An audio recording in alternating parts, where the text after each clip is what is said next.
con todos los presentes. Buenas tardes con todos los presentes, estimados colegiados y público en general. Reciban un cordial saludo de bienvenida a la charla especializada de SUNAFIL, Nuevo Régimen Laboral Agrario. Este evento es organizado por el Colegio de Contadores Públicos en el marco del convenio de cooperación institucional vigente con SUNAFIL. Es un honor contar con la participación en este espacio dedicado al fortalecimiento normativo y a la actualización profesional. Para dar inicio a la exposición técnica, quiero presentar al señor Lucy Guillén, coordinador de prevención y asesoría de SUNAFIL, quien estará a cargo de la presentación de esta charla. Bienvenido, señor Guillén. El espacio es suyo.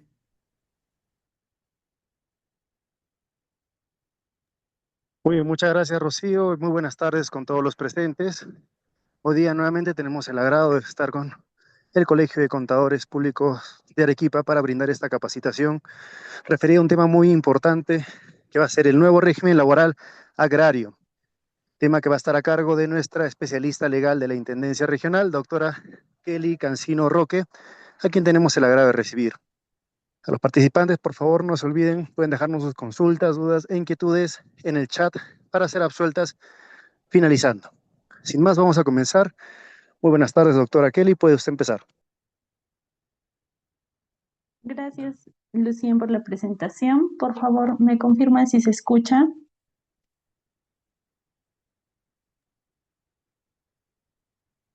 Sí, muy bien.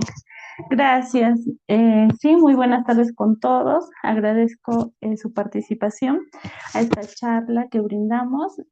El tema es el nuevo régimen laboral agrario. Este es un tema quizá desconocido, pero precisamente el día de hoy vamos a abordar algunos puntos esenciales para que todos podamos conocer más sobre este régimen laboral. Empezaremos señalando la base legal del presente tema. No sé si se visualiza la diapositiva. Sí se visualiza. Sí, a ver, me parece que la base legal. A ver, en este momento tengo congelada la pantalla, no puedo pasar a la siguiente diapositiva. A ver, un momento, por favor. Doctora, para poder resolver este problema, vamos a hacer lo siguiente. Ujú. A ver, dejamos de compartir pantalla, ¿Sí? ¿sí? Y vamos a volver a compartir pantalla con las diapositivas, pero esta vez ampliando en modo lectura, el icono del libro. Ujú. A ver.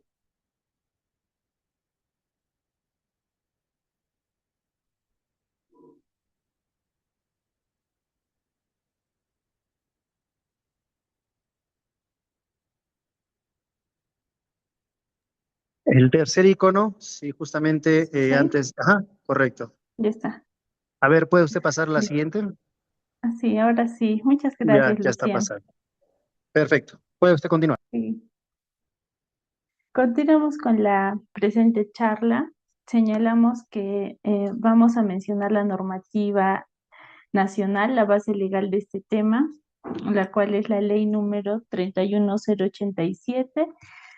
Esta ley aprueba las normas de promoción del sector agrario y el decreto de urgencia 43/2019. Asimismo, tenemos a la ley 31110, que es la ley principal. Esta es la ley del régimen laboral agrario y de incentivos para el sector agrario, riego, agroexportador y agroindustrial.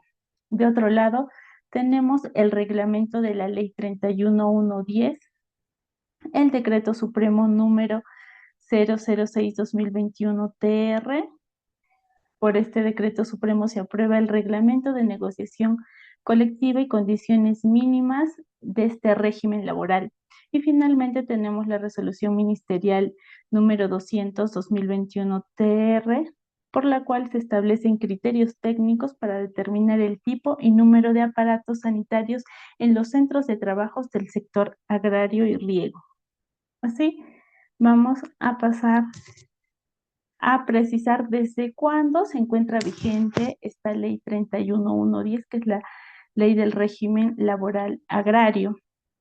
Todos los beneficios del régimen laboral agrario que se encuentran regulados en esta ley son reconocidos desde la entrada en vigencia de la mencionada norma, y esto es al día siguiente de su publicación en el Diario Oficial El Peruano, encontrándose por tanto vigente desde el 1 de enero del 2021.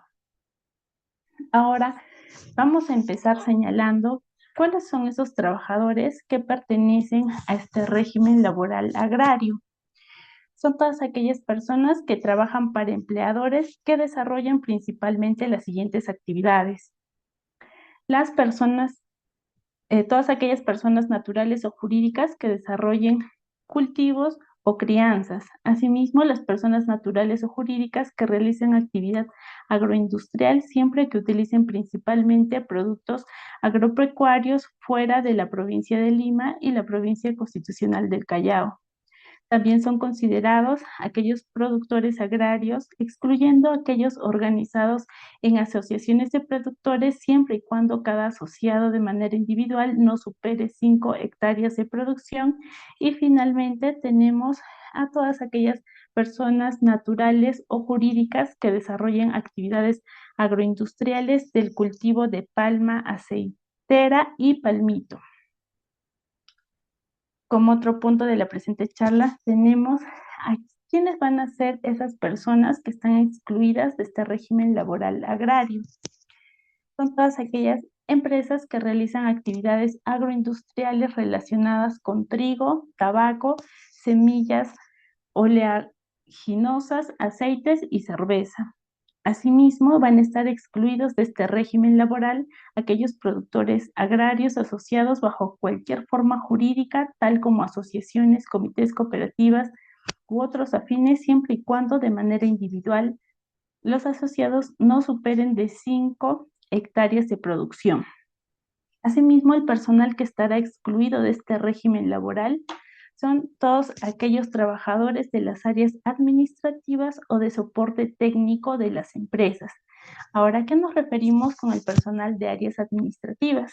Son aquellos trabajadores que realizan funciones de dirección, gestión, administración, contabilidad, gestión de recursos humanos, asesoría legal, asistencia administrativa y secretarial, entre otras, siempre que estas funciones no se realicen principalmente en campos o plantas de la empresa. De otro lado, tenemos al personal de soporte técnico, son aquellos trabajadores que desarrollan funciones de instalación y mantenimiento preventivo y correctivo de los equipos informáticos, maquinarias, también la instalación y gestión de sistemas de información, entre otros. Estos trabajadores, independientemente de que realicen funciones en campo o plantas de la empresa, van a estar excluidos del régimen laboral agrario. Asimismo, debemos precisar respecto a este tipo de trabajadores que estos se van a encontrar bajo el régimen laboral de la actividad privada regulado en el Decreto Legislativo 728. Ahora vamos a pasar a ver la contratación de los trabajadores de este régimen. Así tenemos que se pueden suscribir contratos indeterminados o determinados, tales como los contratos intermitentes o de temporada u otras modalidades que se ajusten a sus necesidades. Es decir, los trabajadores que laboren bajo este régimen agrario pueden ser contratados a través de contratos indeterminados o determinados, llamados también contratos a plazo fijo, que generalmente son los contratos intermitentes o de temporada. Ahora, existe una particularidad en este tipo de contratos de trabajo, y esta figura que se presenta es la preferencia en la contratación y se da en 4 supuestos, siendo el primero de ellos cuando el trabajador es contratado por un mismo empleador en la misma línea de cultivo por 2 o más plazos que en conjunto superen los 2 meses en un periodo de 1 año. En estos casos, este trabajador tiene derecho preferencial en la contratación cada vez que el empleador requiera contratar personal en la misma línea de cultivo. Asimismo, cuando el trabajador es contratado por un mismo empleador bajo la modalidad de contratos intermitentes, de temporada o similares, 2 veces consecutivas o no consecutivas, tendrá derecho preferencial en la contratación si el empleador requiere contratar personal en las siguientes temporadas o servicios intermitentes. También se da esta preferencia en la contratación cuando el trabajador es contratado por distintas empresas que están vinculadas entre sí para actividades estacionales bajo la modalidad de contratos de temporada que en conjunto cubren un año completo de servicios. En estos casos también tiene derecho preferencial en la contratación si cualquiera de estas empresas requiere contratar personal en las siguientes temporadas. Y finalmente, existe también esta figura de la preferencia en la contratación cuando el trabajador es contratado por un mismo empleador bajo la modalidad de contratos de temporada por lo menos 2 temporadas en un mismo año, de manera consecutivas o no consecutivas, para prestar estos servicios de cultivos diversos cuya estacionalidad conjunta cubre todo el año. ¿Sí? Estos son los 4 supuestos en los que existe una preferencia en la contratación de estos trabajadores. Ahora vamos a ver la jornada de trabajo que cumplen aquel personal que está sujeto a este régimen laboral. La jornada de trabajo o la jornada laboral es la ordinaria, es decir, la que no excede las 8 horas por día o 48 horas semanales. Todo aquel tiempo que es trabajado y que excede esta jornada diaria o semanal se considera sobretiempo. Por favor, aquellos participantes con el micrófono encendido, por favor apagarlo porque hay interferencia. Listo, gracias. Continuando, estábamos viendo la jornada de trabajo, ¿no? Hemos señalado que es la jornada ordinaria máxima de 8 horas o 48 horas semanales. También estaba señalando que el tiempo de trabajo que excede esta jornada diaria o semanal se considera en sobretiempo. Ahora, también existe la jornada laboral nocturna, que es la que se presta entre las 10 de la noche y las 6 de la mañana. En estos casos, cuando el trabajador realice este tipo de jornada laboral nocturna, la sobretasa que se considera para el sobretiempo es de 35% de la remuneración mínima vital. Ahora, ¿cómo se da el pago de estas horas extras o trabajo en sobretiempo? Se da de la siguiente manera: las 2 primeras horas de trabajo en sobretiempo se realiza con el recargo del 25% por hora, calculado sobre la remuneración básica. Ahora, de la tercera hora de trabajo en sobretiempo en adelante, el pago se realiza con el recargo del 35% por hora, calculado sobre la remuneración básica. En este extremo tenemos que puntualizar que existe un acuerdo que estipula la ley en este tipo de jornadas de trabajo. La norma nos señala que el empleador y el trabajador pueden acordar compensar el trabajo prestado en sobretiempo con otorgamiento de periodos equivalentes de descanso. Es decir, si he realizado 2 horas en sobretiempo, con mutuo acuerdo del trabajador y el empleador, estas horas ya no pueden ser pagadas, sino que pueden ser compensadas por otro tiempo igual. Ahora, también otra particularidad de este tipo de régimen es que tienen derecho a una indemnización por despido arbitrario, ¿no? En caso del despido arbitrario, al trabajador le corresponde una indemnización de 45 remuneraciones diarias por cada año completo de servicios, con un máximo de 360 remuneraciones diarias. En este cálculo, las fracciones anuales se van a abonar por 2avos o 30avos. Ahora veremos cómo es que son las remuneraciones y beneficios sociales en este régimen, es decir, derecho a qué beneficios tienen los trabajadores que están sujetos al régimen laboral agrario. hemos hablado de la remuneración diaria. En este régimen, la remuneración diaria equivale a la suma de la remuneración básica, las gratificaciones y la CTS dividido entre 30. Es decir, como lo estamos viendo, estos trabajadores tienen derecho a las gratificaciones, bonificación extraordinaria que se encuentra dentro de las gratificaciones y la CTS. Todos estos conceptos se suman y se pueden pagar prorrateadamente en una remuneración diaria, ¿no? Es por ello que se divide entre 30. Así tenemos entonces que la remuneración diaria va a abarcar los conceptos de CTS en un porcentaje de 9.72% de la remuneración básica, las gratificaciones de fiestas patrias y Navidad en un porcentaje de 16.66% de la remuneración básica, y todo ello se suma a la remuneración básica y se divide entre 30. Así es como se calcula la remuneración diaria que perciben los trabajadores sujetos al régimen laboral agrario. Así tenemos entonces que independientemente de la forma de pago de las gratificaciones legales, la trabajadora o trabajador agrario tiene derecho a percibir la bonificación extraordinaria contemplada por la Ley 3033-4. Esta bonificación extraordinaria se abona de manera prorrateada y conjuntamente con el pago de la remuneración diaria o de manera periódica en la misma oportunidad en que se abona la gratificación legal correspondiente, conforme a lo decidido por el trabajador.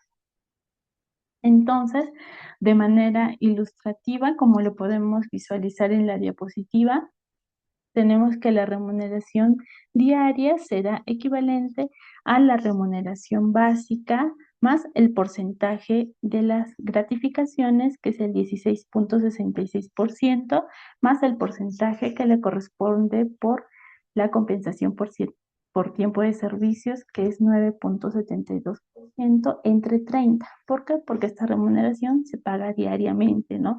Que a modo de ejemplo, lo podemos comparar con la jornada que tienen los trabajadores de construcción civil. Ellos también persiguen su jornal básico, ¿no? De igual manera, los trabajadores sujetos al régimen laboral agrario perciben la remuneración diaria de acuerdo a estas proporciones que he señalado. Ahora, el pago semestral de las gratificaciones y el depósito semestral de la CTS. Hemos señalado que la remuneración diaria ya contempla estos conceptos. No obstante, los trabajadores agrarios se encuentran facultados para elegir si prefieren percibir las gratificaciones y CTS de manera prorrateada a través de la remuneración diaria, o si estos beneficios son percibidos en los plazos legalmente establecidos para los trabajadores sujetos al régimen general. Es decir, para que sean percibidos las CTS en mayo y noviembre y las gratificaciones en julio o diciembre. Entonces, estos trabajadores se encuentran facultados de elegir. Para ello, el trabajador debe informar su decisión por escrito al empleador, ya sea de manera física o virtual, dentro de los 5 días hábiles de iniciado el vínculo laboral. La decisión puede modificarse posteriormente por acuerdo de las partes, en cuyo caso esta modificación entra en vigencia desde el primer día del mes siguiente, aquel en el que se acuerde el cambio o en la oportunidad que acuerden las partes, ¿no? A falta de esta comunicación, entonces corresponde el pago de forma prorrateada, es decir, que los conceptos van a ser incluidos en la remuneración diaria. ¿Sí? Este punto es importante por si algún trabajador bajo este régimen se encuentra en la presente charla, entonces puede solicitar el pago no de manera prorrateada, sino en los plazos establecidos respecto a los trabajadores sujetos al régimen general. ¿Sí? Ahora, otro punto importante de este régimen es que estos trabajadores tienen derecho a la bonificación especial Este es un concepto que se otorga al trabajador agrario independientemente del monto de su remuneración, y esta bonificación no tiene carácter remunerativo, por lo que no ingresa al cálculo de los beneficios sociales, ¿sí? Este beneficio, denominado beta, que es la bonificación especial del trabajador agrario, se paga con una periodicidad mensual. Sin embargo, el empleador y el trabajador pueden acordar por escrito, ya sea en un soporte físico o virtual, que el pago de este bono se realice de forma prorrateada y conjuntamente con el pago de la remuneración diaria. El monto de esta bonificación es equivalente al 30% de la remuneración mínima vital vigente en la oportunidad en que corresponde otorgar el beneficio. Asimismo, los trabajadores que laboran menos de 4 horas diarias en promedio de la semana reciben esta bonificación, también la reciben, pero en forma proporcional a la jornada trabajada. Por último, para el pago de esta bonificación se computan los días laborados por el trabajador. En consecuencia, los días no laborados se descuentan de forma proporcional. No obstante, la ley también establece que también son computables los días de descanso semanal, los días feriados, los días de descanso vacacional y aquellos días de suspensión de la relación laboral sujetos al pago de la remuneración. Ahora, también es otro beneficio y otro derecho laboral que tienen estos trabajadores sujetos a este régimen agrario, la percepción de la asignación familiar, ¿no? Los trabajadores del sector agrario tienen derecho al pago de una asignación familiar que equivale al 10% de la remuneración mínima vital y se abona de manera proporcional a los días trabajados cuando corresponda. También se van a considerar días trabajados en los siguientes casos: cuando existan inasistencias motivadas por accidente de trabajo o enfermedad profesional o por enfermedades debidamente comprobadas, en todos los casos hasta por 60 días al año. Así también se consideran días trabajados los días de descanso pre y postnatal, los días de suspensión de la relación laboral con pago de remuneración por parte del empleador, los días de huelga, siempre que no hayan sido declarados improcedente o ilegal, y aquellos días que devenguen remuneraciones en un procedimiento de calificación de despido. Entonces, en conclusión, los días que no se consideren trabajados se van a deducir a razón de un treintavo, con excepción de los supuestos que ya les he mencionado. Y esto es todo en cuanto a la asignación familiar. Respecto al descanso vacacional, los trabajadores del régimen agrario también tienen derecho al descanso vacacional con las mismas reglas y las mismas disposiciones que el decreto legislativo 713. Para este efecto se van a aplicar conforme a las siguientes consideraciones. Cuando las gratificaciones legales y la compensación por tiempo de servicio se pagan de manera prorrateada, es decir, a través de una remuneración diaria, la remuneración vacacional asciende a 30 remuneraciones diarias y demás conceptos remunerativos que resulten aplicables, o a la parte proporcional en caso el descanso vacacional sea menos de 30 días. Ahora, cuando las gratificaciones legales y la compensación por tiempo de servicio se pagan o depositan en la oportunidad que establece las disposiciones sobre la materia, la remuneración vacacional es equivalente a la remuneración básica y demás conceptos remunerativos que resulten aplicables. Ahora pasamos a otro beneficio laboral que tienen estos trabajadores, el cual es la participación en las utilidades. Los trabajadores del sector agrario van a participar en las utilidades de la empresa mediante la distribución por parte del empleador de un porcentaje de la renta anual antes de impuestos, de acuerdo a los siguientes porcentajes, ¿no? Entre el año 2021 al 2023, el porcentaje era del 5%. Entre el año 2024 al 2026 es 7.5% y a partir del 2027 será del 10%. Este porcentaje de la renta anual antes de impuestos es distribuido a favor de todos los trabajadores conforme a las disposiciones del decreto legislativo número 892 que regula la participación de utilidades, ¿no? En este derecho de participación también se va a incluir al personal de las áreas administrativas y de soporte técnico de la empresa. Ahora sí, el trabajador agrario viene gozando del derecho de participación en las utilidades en condiciones distintas o menos favorecedoras. Se deberá optar por la que resulte más beneficiosa para el trabajador. Una vez abordados ya todos aquellos beneficios que tienen los trabajadores agrarios, veremos aquellas prohibiciones. Se encuentra prohibida la intermediación y tercerización de este personal, pues tratándose de actividades principales, los empleadores se encuentran prohibidos de recurrir a mecanismos de intermediación laboral y tercerización de servicios que implique una simple cesión de personal. En consecuencia, los empleadores deben contratar directamente a los trabajadores que realicen esta actividad agraria, otorgando todos los beneficios que hemos visto anteriormente, ¿no?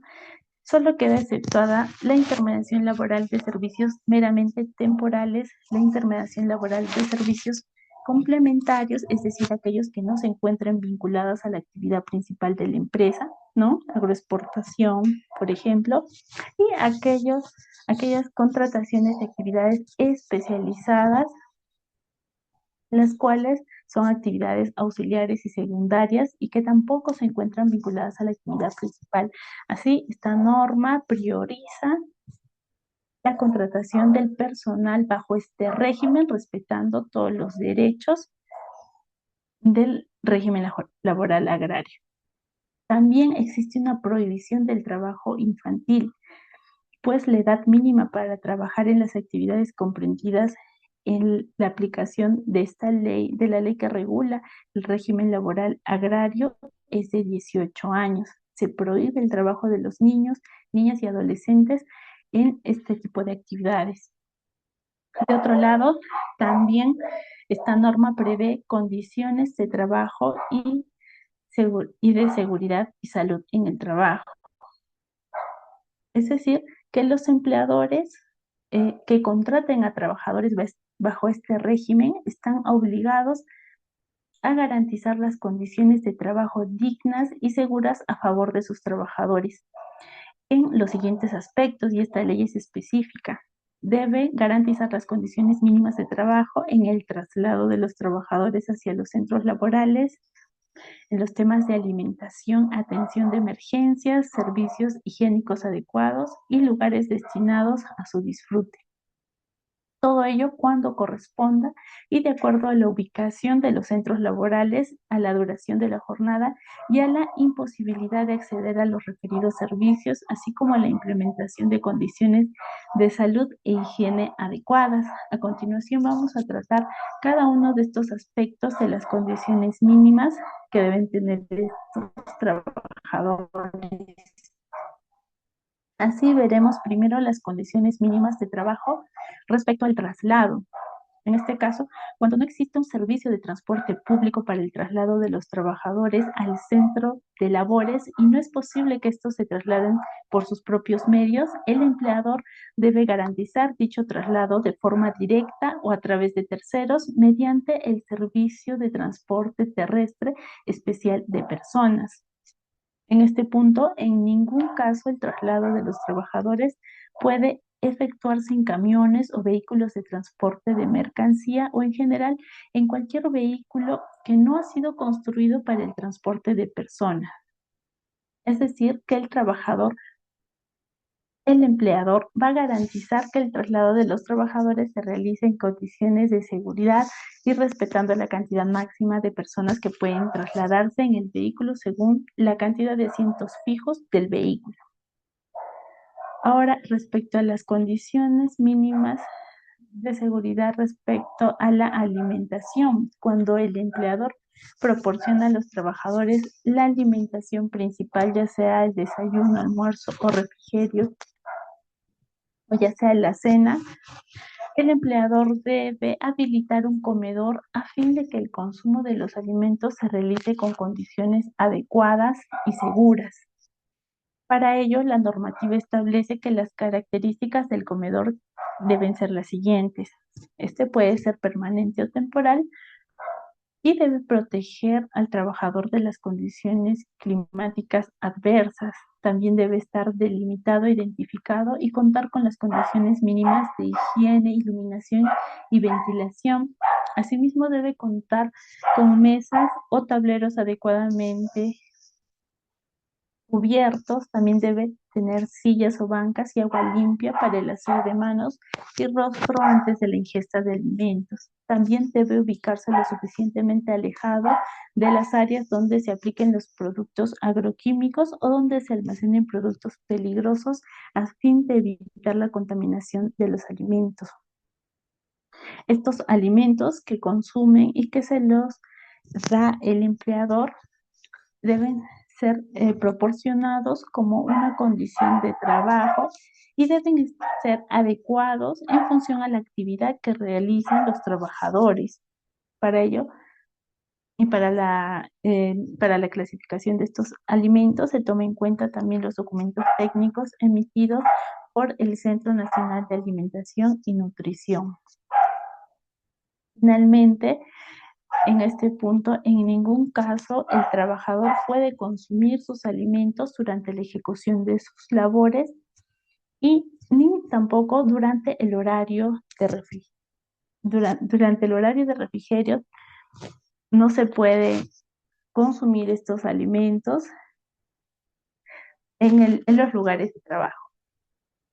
Ahora, respecto a las condiciones mínimas respecto a las áreas de descanso y de las áreas de hidratación, el empleador debe garantizar el suministro de agua potable para consumo humano durante toda la jornada de trabajo y el agua que suministra debe cumplir los requisitos de calidad establecidos en el reglamento de la calidad del agua para consumo humano. Así también debe estar a disposición de los trabajadores a través de los bebederos ubicados de tal manera que les permita una hidratación constante durante toda la jornada de trabajo. Respecto a las áreas de descanso durante la jornada de trabajo, el empleador facilita las zonas de descanso a la sombra para los trabajadores y si por la forma de organización de esta jornada el trabajador se encuentra obligado a pernoctar en el centro de trabajo, el empleador está obligado a proporcionarle un lugar adecuado para dichos fines. También existen condiciones mínimas de trabajo respecto a los servicios higiénicos. El empleador debe implementar los servicios higiénicos de uso individual o colectivo, ya sea fijo o portátil, en los lugares de trabajo donde laboren los hombres y mujeres. Y ahora, en estos lugares donde laboren los hombres y mujeres, estos servicios higiénicos deben ser independientes y separados. Así, existen algunas especificaciones técnicas para la colocación de estos servicios higiénicos en aquellos centros de trabajos que califiquen como edificaciones o habilitaciones urbanas. La relación mínima existente entre el número de trabajadores y el de aparato sanitario para las plantas agroindustriales es la misma que para las plantas industriales, de acuerdo a la siguiente tabla. A modo de ejemplo, podemos ver podemos visualizar en la diapositiva que de 1 a 9 trabajadores, las especificaciones es un inodoro, 2 lavabos, una ducha, un urinario y un bebedero. Así, a más trabajadores se aumenta el número de estos aparatos sanitarios. También respecto a los centros de trabajo que no califiquen como edificaciones o habilitaciones urbanas, el número de aparatos sanitarios también va a depender del correlativo de trabajadores existentes, ¿no? Que es diferente, por ejemplo, y a modo de ejemplo, tenemos que de 1 a 25 trabajadores son necesarios un inodoro, un lavabo y un urinario. Finalmente, existen otras condiciones mínimas de trabajo, como por ejemplo la existencia de duchas y vestuarios, cuando la naturaleza del trabajo implique que los trabajadores usen productos químicos tóxicos según su ficha de datos de seguridad. En estos casos, el empleador implementa uno o más ambientes destinados al aseo de los trabajadores. También otra condición mínima de trabajo es el uso y mantenimiento de maquinarias, equipos y herramientas. En estos casos, el empleador adopta medidas en materia de seguridad y salud en el trabajo para el uso y mantenimiento de estas maquinarias, equipos y herramientas. Asimismo, otra condición mínima es la dotación de equipos de protección solar, cuando por la naturaleza del trabajo que realizan los trabajadores estén expuestos de manera prolongada a la radiación solar.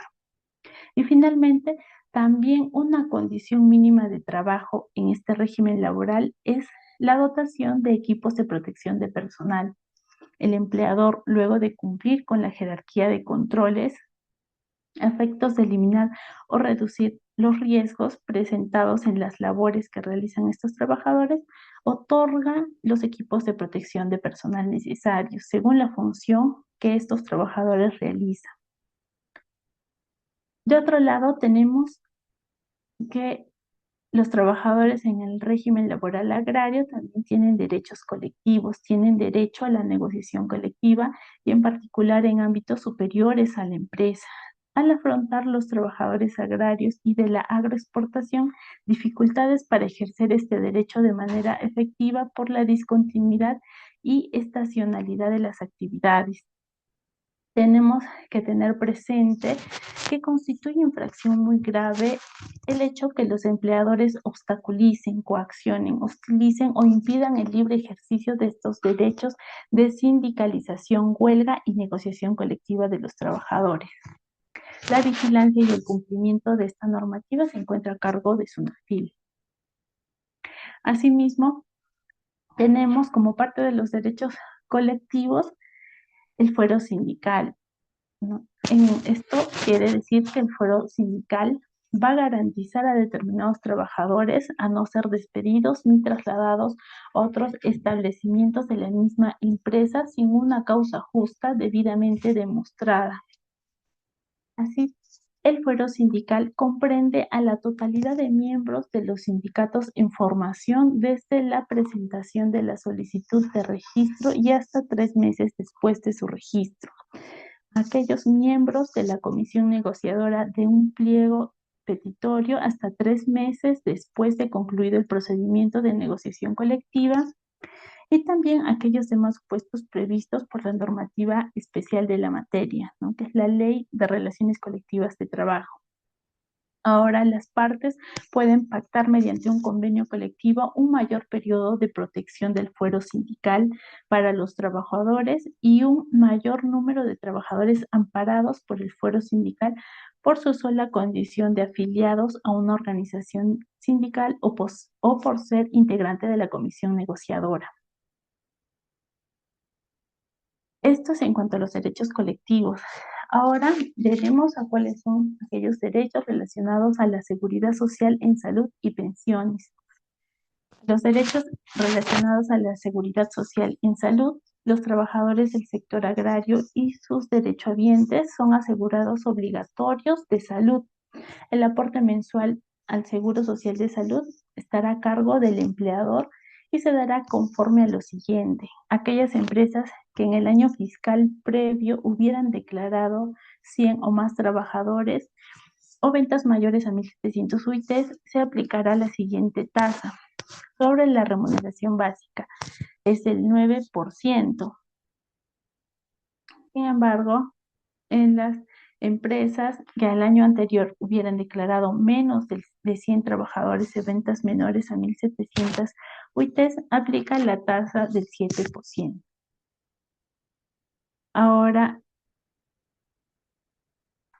también existe dentro de la seguridad social en salud para los trabajadores agrarios la protección en periodo de carencia. En este caso, los trabajadores agrarios que a la fecha de su contratación estuviesen asegurados al Seguro Integral de Salud, el SIS, no perderán su cobertura en esta última durante el periodo de carencia en salud.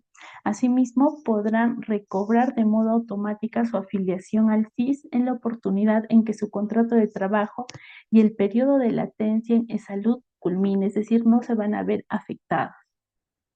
Finalmente, respecto al seguro complementario de trabajo de riesgo, el SSTR, este también deberá tener cobertura sobre este tipo de trabajadores cuando las actividades desarrolladas en el sector agrario y agroindustrial que constituyan labores de alto riesgo. Estas van a ser cubiertas por este seguro complementario de trabajo de riesgo.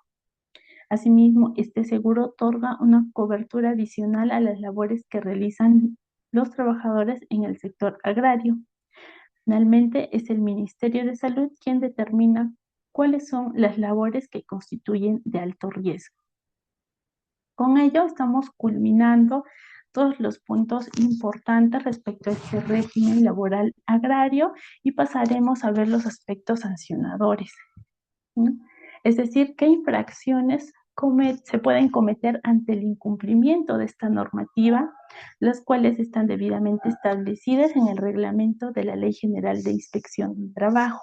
Así tenemos que el artículo 24 de este reglamento, en su numeral 23, señala que constituye una infracción grave el no proporcionar a los trabajadores del régimen laboral agrario las condiciones de trabajo para su traslado al centro de trabajo, la habilitación de comedores, la alimentación e hidratación adecuada, las áreas de descanso, etcétera, ¿no? Todo lo que nosotros hemos visto como condiciones de trabajo ante cualquier incumplimiento de ello, ya sea en su traslado, en la existencia de comedores, en los espacios de hidratación y de alimentación, todos aquellos incumplimientos referidos a esos puntos constituyen una infracción administrativa. Asimismo, constituye una infracción muy grave aquellos supuestos regulados en el artículo 25, numeral 27, el cual estatuye que es infracción el comportamiento fraudulento del empleador cuando se afecta el derecho preferencial de contratación y también cuando el empleador no ha realizado la convocatoria de trabajadores en atención a este derecho preferencial. Asimismo, constituye una infracción muy grave cuando se usa la figura de tercerización laboral como la simple provisión de personal incumpliendo los requisitos indicados en la ley de tercerización, ¿no? Pues hemos hablado que se encuentra prohibida la tercerización y la intermediación de estos trabajadores, ¿no? Pues estos tienen que ser contratados bajo el régimen laboral agrario, respetando sus beneficios y derechos. Bueno, hemos visto, una vez vista cuáles son las infracciones por los incumplimientos a esta normativa, pasamos de manera ejemplificada la escala de multa expresada en soles, ¿no? Hemos visto que constituyen infracciones graves y muy graves. Aquí en este cuadro podemos ver cuál es el monto de las multas, ¿no?, en las que se puede aplicar a aquellos empleadores que no cumplen con estas disposiciones. Estas multas son determinadas por tres aspectos: el número de trabajadores afectados, la gravedad de la falta. Hemos visto que las infracciones en este tipo de casos pueden ser graves y muy graves, y el tipo de empresa, ya sea microempresa, pequeña empresa o una empresa sujeta al régimen general, ¿no? Podemos ver que los montos van aumentando e incrementando cuando el número de trabajadores afectados es mayor. Y finalmente, con esto ya concluimos la presente charla. Finalmente queremos agradecer su atención y también comunicarles que los empleadores pueden ingresar a la casilla electrónica de SUNAFIL. A través de esta casilla deben actualizar sus datos y activar la misma para que, con la finalidad de que cuando haya alguna fiscalización por parte de SUNAFIL, la documentación llegue a esta casilla electrónica, que ya es un domicilio digital obligatorio. Así también, el trabajador puede registrarse para obtener su usuario y contraseña y acceder a esta casilla electrónica. También debemos informar que SUNAFIL cuenta con la app SUNAFIL en tus manos, con la cual podemos acceder a distintas herramientas digitales. Una de ellas es Registra tu denuncia. A través de esta herramienta se puede registrar la denuncia o solicitud de inspección. Asimismo, a través de este aplicativo podemos consultar el trámite de nuestra denuncia, podemos identificar al inspector a cargo de la denuncia y también tenemos acceso a Verifica tu Chamba.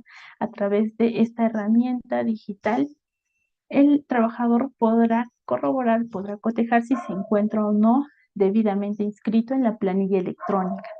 Finalmente, con esta aplicación también podemos acceder al MIT SUNAFIL. A través de esta herramienta digital se accede a la documentación que regula la inspección del trabajo en nuestro país. Bueno, ya culminada la presente charla, les agradezco mucho su atención. A cualquier duda o consulta, estoy presta a escuchar sus inquietudes, que las pueden dejar en el chat. Y también comunicarles que nos pueden seguir en nuestras redes sociales, Facebook, YouTube, Instagram y TikTok. Muchas gracias. Muchísimas gracias, doctora Kelly, por la gran disertación y también a todos los participantes por su atención. Por favor, doctora, le agradecería pueda dar lectura a las preguntas que están en el chat. Ya me parece que tenemos una. Sí, a ver, aún no puedo leerlas. Me parece que no hay preguntas. Sí, No, no, tenemos una, sí. Por lo sí, pronto, una. ya las encontré. Muchas gracias, Lucía. Sí, buenas tardes con todos. La empresa que se dedica a la agricultura y venta de productos agrícolas puede acogerse a la microempresa Edith Calcina. ¿Sí? Edith Calcina, gracias por tu pregunta. Y la normativa de la materia no restringe, ¿no? No restringe el tipo de empresa que puede ser, solamente señala que existen asociaciones con algunas condiciones que no pueden acogerse a este régimen, ¿no? O sea, no habría ninguna limitación por parte de la normativa, por parte de la normativa de la materia, ¿sí? Ahora, respecto a la pregunta de Teresa Pazahuanca, ¿qué beneficios tiene? Hemos visto, Teresa Pazahuanca, gracias por la pregunta, sí. Hemos visto a lo largo de la charla, quizá no has podido ingresar desde el inicio, hemos visto que tiene diferentes beneficios, como por ejemplo las gratificaciones, la bonificación extraordinaria, la compensación por tiempo de servicio. Estas pueden ser pagadas de manera prorrateada y conjuntamente con una remuneración diaria que se da, o también a elección del trabajador. Estas pueden ser pagadas en los plazos establecidos para los trabajadores de la actividad privada, ¿no? Que son en julio, en el caso de las gratificaciones y bonificación extraordinaria, julio y diciembre, y en el caso de la CTS, mayo y noviembre. También hemos visto que tienen beneficios de la bonificación especial de trabajador agrario, que es el 30% de la remuneración básica, no, de la remuneración mínima vital, perdón. También tienen acceso a deben ser asegurados en salud y también al régimen pensionario. Hemos visto también que hay otras condiciones de seguridad y salud en el trabajo que tienen, ¿no? Pero a grosso modo estos serían los beneficios de este régimen. Ahora, la pregunta de Jonathan Mitchell Benique Colquehuanca. Gracias por tu pregunta. Si hay personal que realiza actividades de campo que no quieren ingresar a planilla, ¿cómo podemos manejar esa situación? Actividades de campo que no quieren. Sí, Jonathan, no sé si te refieres en específico a este tipo de actividades no agroindustriales, estas actividades agropecuarias o en general a otra actividad, pero no, en este caso el empleador es quien tiene ese poder directriz, ¿no? Si existe un contrato de trabajo, lo correcto es que este trabajador debe ingresar a la planilla, ¿no? Eso no es, tiene que ingresar a la planilla porque eso es un deber legal del empleador. Ah, si ha firmado un contrato, debe ingresar a la planilla. Respecto a Edgar Márquez Castillo, sindicato, ¿es uno solo empleados y obreros o solo sindicato de obreros? ¿Bajo qué condiciones se firma? Sí, esta pregunta ya se aleja un poco, ¿no? Del tema principal de la charla, pero no, la normativa no establece que sea un sindicato solo de empleados o obreros, es a libre elección de agrupación de los trabajadores. Puede haber un sindicato en el que tenga empleados y obreros o que sea de manera diferenciada, ¿no? No hay ninguna impedimento para ello, solo que se hace por fines prácticos, ¿no? Y de especialidad. Por ejemplo, los empleados quizá van a acceder a condiciones de trabajo diferentes a la de los obreros y por ello es que muchas veces vemos que lo hacen diferenciadamente. ¿Sí? No hay problema en eso. Respecto a la consulta de Jorge Aguilar, gracias por tu pregunta. Buenas tardes. Tengo obreros eventuales. A ellos les pago las vacaciones en el mes, pero el cálculo del bono beta tendría que sumar ese importe de vacaciones y esto multiplicar por el 30%. A ver, bueno, vamos a leer nuevamente tu pregunta. Se les paga las vacaciones en el mes. Ok. Para el cálculo del bono beta tendría que sumar este importe de vacaciones y esto multiplicar por el 30. Sí, es que las vacaciones es un concepto que sí ingresa para el cálculo. Tendría que multiplicar, en base al también el importe de las vacaciones, tendría que calcular, ¿no? El 30% del beta. Así es. Se realizan contratos semanales. Sí, esas serían todas las dudas. Bueno, esas son las respuestas y si no hay más preguntas, ahora vamos a ver el beneficio beta que tenía duda tenía uno de los participantes, ¿no? Este concepto hemos señalado que se otorga independientemente del monto de la remuneración y no tiene un carácter remunerativo, ¿no? Este bono no va a ingresar al cálculo de los beneficios sociales, ¿sí? Y también se puede acordar por escrito que el pago se realice en forma prorrateada, conjuntamente con el pago de la RD. Si es el 30% de la remuneración vital, Jonathan, si mal no recuerdo, Jonathan, es el 30% de la remuneración mínima vital. Ese es el porcentaje del beta, ¿no?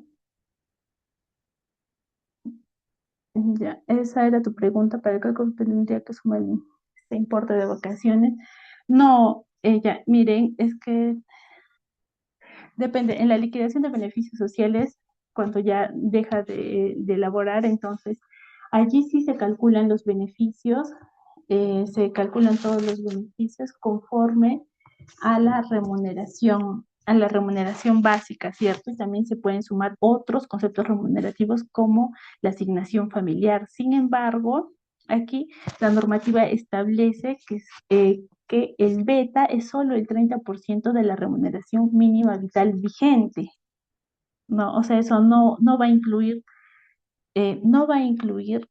el pago de las vacaciones, en otras palabras, ¿no? Porque es un beneficio distinto. Ahora, con estas preguntas culminamos.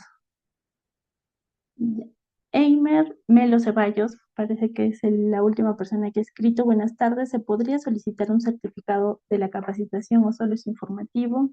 Buenas tardes, Eimer, me parece que sí se otorga certificados gratuitos. respecto a también la antepenúltima pregunta de Jonathan Michel Benique, tengo trabajadores eventuales y su asistencia no es fija, se puede realizar contratos semanales.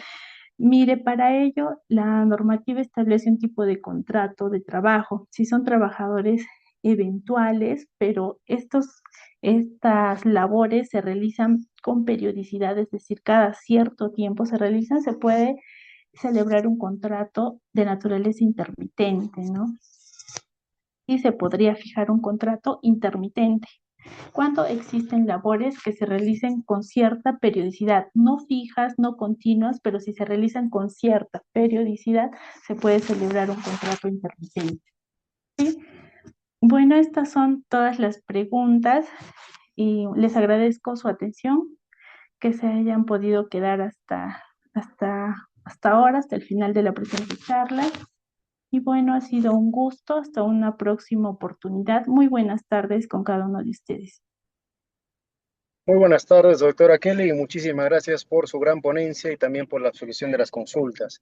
Al Colegio de Contadores Públicos de Arequipa, que permite este espacio académico para poder llegar a sus agremiados. De nuestra parte eso es todo, será hasta otra oportunidad. Muy buenas tardes con todos.